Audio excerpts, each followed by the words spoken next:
On Tuesday, it looked like the U.S. and Iran were on the brink of war. Iran, not just a concern for the United States. Israel was also bracing for possible retaliation from the Iranian-backed militant group Hezbollah. NBC's Matt Bradley is in Tel Aviv.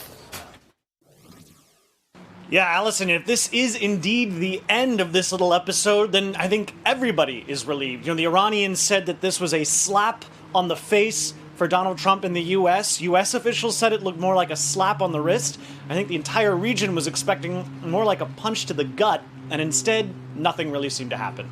It's all moving ahead as back to normal, which means basically the same kind of proxy war that Iran had been fighting throughout the region for the last several decades. Now, Israelis had been somewhat concerned about this.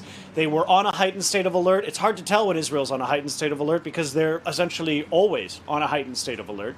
But we heard from Benjamin Netanyahu, we heard from other senior officials here in Israel that they expected that this was an American issue and an Iranian issue, and that nothing would come to hit here in Greater Israel. Not from Lebanese Hezbollah to the north, not from the Gaza Strip, from Palestinian Islamic Jihad or Hamas, who are also both backed by Iran.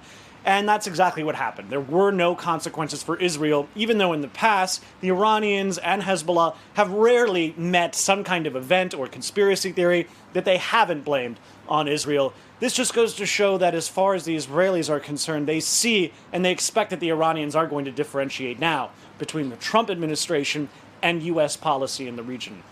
Now, is this really over?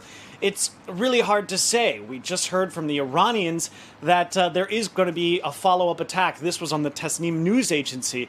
But right now, it seems like this was almost perfectly suited for domestic Iranian consumption. The Iranians have reported on their own domestic television channels that as many as 40 to 80 Americans were killed in this bomb strike. That obviously is not true. We've heard from the Americans and the Iraqis and NATO that there were no casualties from any group and that these bombs seemed to land almost deliberately because they did look like they were very targeted. They hit buildings within both of those military bases in Iraq. They were targeted and they seemed to deliberately miss. And this means it looks as though the Iranians were trying to actively de-escalate the situation. That's consistent with what the Iranian leadership had said publicly. It means they're trying to avoid some sort of confrontation, but everybody here in the region, including the Israelis, do expect that this is going to continue. There will be an actual retaliation that will look more like a punch to the gut. But right now, once again, the ball is in everybody's court. Everybody is just waiting to see if the Iranians take this further or if they call this the end of their threatened retaliation.